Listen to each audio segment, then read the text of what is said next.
बिस्मिल्लाहिर्रहमानिर्रहीम। अस्सलाम वालेकुम सज्जनों मित्रों, मैं हूं अरशद यासिन और आप देख रहे हैं रिडार। सज्जनों मित्रों, पिछले व्लॉग में मैंने आपको लाहौर के अंदर अवामी समंदर के मामलात आपके सामने रखे कि किस तरह एक लड़खड़ाता वज़ीर आज़म साबक वहाँ पर पहुँचा और दूसरा कौन वज़ीर आज़म जो दवाई लेने गया वापस नहीं आया। अब मैं अपने आज के व्लॉग में आपको बताता हूँ कि हुकूमत की चीखें क्यों निकल गईं और ख्वाजा आसिफ जो वज़ीर दिफा हैं कल कौमी असम्बली के फ्लोर पर बवेला क्यों करते रहे और क्या करते रहे, ये मैं आज आपके सामने रखता हूँ। और साथ साथ मरियम नवाज़ का नया बयानिया क्या है, नया मुबारक को नून लीग के लोगों को वो मैं बताता हूँ क्या है नया बयानिया मरियम नवाज़ का।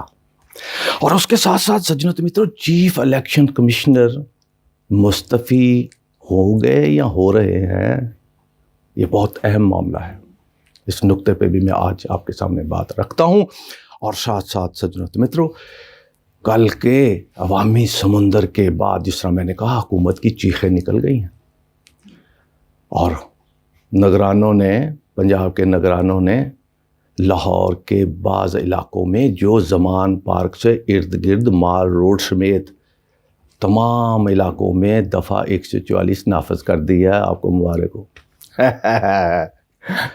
अब इस पे बात करते हैं, ये 3-4 सवालात और सारे चीखें, हुकूमत की चीखें। और जो हुकूमत की चीखें वो तो आपने रात पूरे वफाकी वज़रा जो सब के सब हैं उनकी आपने सुनी होंगी, उनके वबेले भी सुने होंगे और उनके चेहरों पर उर्वाइयाँ उड़ी हुई हवाइयाँ जिनको कहते हैं तुर फटे मुँह वो सारे आपने देखे होंगे। मरियम नवाज़, मरियम औरंगज़ेब, ख्वाजा आसिफ, एहसन इकबाल और पता नहीं कौन कौन, सारे वफाकी गुस्से रो पीट रहे हैं। ओ हो क्या हो गया, क्या हो गया। पहले ख्वाहिश रखते थे कि जनाब ज़मान पार्क से निकलता ही नहीं, अंदर बैठा हुआ है, बाहर निकला तो सब रो गए। अब रोना अब तक जनाब मुकई ख़त्म ही नहीं हुआ। लेकिन इस सारे मामलात में ख्वाजा आसिफ का मामला, क्योंकि असम्बली फ्लोर पर ये बात हुई है, इसलिए मैं आपके सामने रख देता हूँ। वज़ीर दिफा ख्वाजा आसिफ कल कहते हैं कि लाहौर में तमाशा लगा रहा। ये क्या तमाशा, दुनिया इकट्ठी कर गया। ऐसे ही एक हम थे, नवाज शरीफ था, बीमार था, किसी को कोई मिलने नहीं गया था, अस्पताल जाता ही कोई नहीं था, मिलता ही कोई नहीं था। एक नवाज ये इमरान खान, दुनिया जनाब डूब गई है, तमाशा लगाया हुआ। ये ख्वाजा आसिफ साहब खुद एतराफ़ करते हैं कि हम बीमार भी होते हैं, मेरे को मिलने नहीं आता। और इमरान खान के साथ इतनी दुनिया, अदालत में भी तमाशा लगा हुआ है, ये लगा हुआ है। ये असम्बली फ्लोर में तकरीर है, फिर कहते हैं जी असम्बली में क्यों नहीं आते। इस तरह की तो बातें होती है। वज़ीर दिफा ये फरमा रहे हैं। अब सदर मुमलिकत के बयान पर भी उन्होंने कहा कि सदर साहब ने जो कहा है वो गैर आईनी, जो किया है वो गैर आईनी है। जबकि उन्होंने भी नून लीग के और 14 जमातों के तमाम कायदीन जो हैं वो जो बहस कर रहे हैं, उन्होंने आइन का आर्टिकल 571 पढ़ा ही नहीं है। मैंने आपको पढ़ के सुना दिया ना। मैं ये भी दावत मैंने दी कि आप खुद गूगल पे चले जाएं, किसी जगह पे भी अब तो अवेलेबल है आइन, आप खुद पढ़ लीजिए 571 क्या कहता है। ये मैंने आपको पिछले व्लॉग में बता दिया था। फिर भी ये कहते हैं कि नहीं जी वो पंजाबी कहाँ तो चिट्टा ही है ना जी, नहीं मानते कहाँ कौवा काला है सफ़ेद। चले ठीक है। अब मरियम नवाज़ का बयानिया सज्जनों मित्रों, आपको याद होगा जब इस इमरान खान की हुकूमत का ख़ात्मा हुआ था तो सबसे पहले जो वज़ीर आज़म हाउस में जा कर के जिसने शान और शौकत से मिठाइयाँ खाई और खिलाई थी वो मरियम नवाज़ ही थी। और उन्होंने कहा था कि हमने जनाब पाकिस्तान को बचा लिया है, इमरान खान को ख़ात्मा किया, पाकिस्तान को बचा लिया है, अब चाचू वज़ीर आज़म हैं, हमारी हुकूमत आ गई है। ये पहला बयानिया था मरियम नवाज़ का। फिर एक वक्त आया तो उन्होंने बयानिया बदल दिया।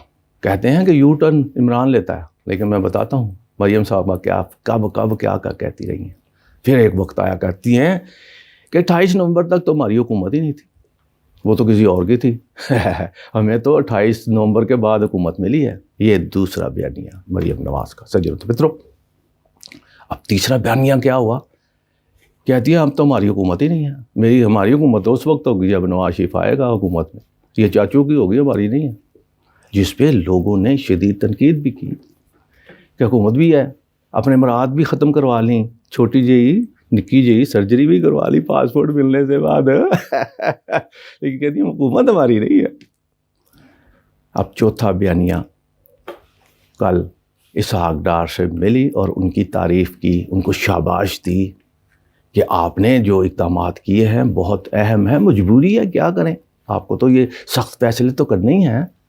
یہ چوتھا بیان ہے سجنا مترو کہ مجبوری ہے، فیصلے تو سخت کرنے ہی ہیں، لیکن اپنی مراد 1200 ارب روپے کے جو معاف کیے ہیں کیسز 1 روپیہ دینے کو تیار نہیں ہیں.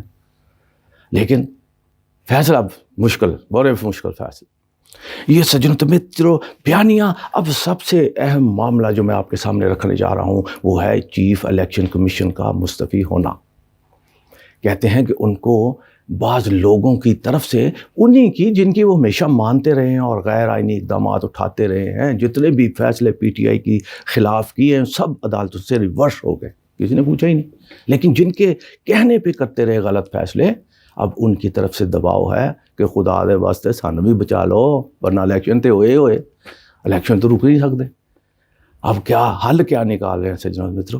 حل یہ نکال رہے ہیں کہ چیف الیکشن کمشنر مستعفی ہو جائے، تاکہ یہ کہا جائے جناب جس نے الیکشن کرانے ہیں وہ تو ادارے کا سربراہ ہی نہیں ہے، تو الیکشن کون کرائے گا؟ اب یہ بات چل رہی ہے. لیکن کچھ لوگوں کا خیال ہے کہ نہیں، استعفیٰ نہیں دینا چاہیے، عدالتوں سے معاملات جو ہے ریلیف مل سکتا ہے، عدالت جو صدر اختیار رکھتا ہی نہیں ہے، غیر آئینی اقدام ہوا، یہ ہوا وہ. بہرحال یہ سارے معاملات ہیں. اب قربانی کا بکرا چیف الیکشن کمیشن بنتا ہے نہیں بنتا، یہ 1-2 دن میں اس کا بھی جو ہے سامنے معاملہ آ جائے گا سجنوں مترو. اب کل کے عوامی سمندر کے بعد جب میں نے کہا کہ نگران جو ہیں وہ سب کچھ کر رہے ہیں جو نگران آئین کے مطابق جو ان کو کرنا چاہیے ہے وہ نہیں کر رہے، لیکن جو آئین ان کو اجازت نہیں دیتا وہ کر رہے ہیں. تبادلے بھی کر رہے ہیں، تقرریاں بھی کر رہے ہیں، پیسے وہی سب کچھ کر رہے ہیں. وہ کر رہے ہیں جو کبھی ایسا ہوا نہیں ہے کہ نگران حکومتیں یہ کرتی ہوں. انوکھے معاملات، انوکھے ہیں نا، سارے لاڈلے ہیں نا جی. اب کل کہتے ہیں کہ عوامی سمندر آیا تو چیخیں جس طرح حکومت کی نکلی. اب نگران کیسے خاموش رہ سکتے تھے؟ ان پر بھی پریشر پڑا. انہوں نے زمان پارک اور زمان پارک سے ارد گرد تمام علاقوں میں جس میں مال روڈ اور بڑی بڑی شاہراہیں ہیں اس پہ سجنوں مترو میں آپ کو بریکنگ دے رہا ہوں، دفعہ 144 نافذ کر دی گئی ہے. اب جلسے جلوس نہیں ہو سکتے. اب کل دیکھ لیا نا اس لیے جناب نہ لوگ اکٹھے ہوں گے، نہ جناب ہمیں تکلیف ہوگی، نہ ہمیں رونا پیٹنا پڑے گا، نہ ہمیں ان کی وضاحتیں کرنی پڑیں گی، نہ مریم اورنگ جیسی وزیر اطلاعات کو کٹ کرنا پڑے گا. پہلی بار ٹی وی چینلوں نے جو لاکھوں روپے جن کو دے کر کے منہ بند کیے ہوئے تھے انہوں نے بھی کل کٹ کر دیا. اورنگ زیب کو، عمران کو دکھایا ضرورت مترو. یہ میں نے پچھلے وہی لاگ میں آپ کو بتایا تھا. دفعہ 44 کا نفع. اب ہونے کیا جا رہا ہے؟ حکومت کیا اسی طرح چیخو پکار کرتی رہے گی یا واقعی عوام کو عزت دیں گے، ووٹ کو عزت ملے گی، انتخابات میں جائیں گے، یا اب بھی بھاگنے کا کوئی مزید آئینی غیر آئینی طریقہ ڈھونڈیں گے؟ ہم بھی منتظر ہیں، آپ بھی دیکھیں ہوتا ہے تو کیا ہوتا ہے. لیکن میں پہلے سے آپ کو کہہ رہا ہوں انتخابات تو ہوں گے، 90 دنوں کے اندر ہوں گے. اب جو نہیں مانتے نہ مانیں. اب سازشیں ہیں، غیر آئینی اقدامات اٹھا لیں، جتنے مرضی اٹھا لیں. حکومت بھی آپ کی، الیکشن کمیشن بھی آپ کا، سب آپ کے ہی ہیں، جو مرضی کرو. سجنوں مترو اپنا بہت خیال رکھیے. رب رکھا.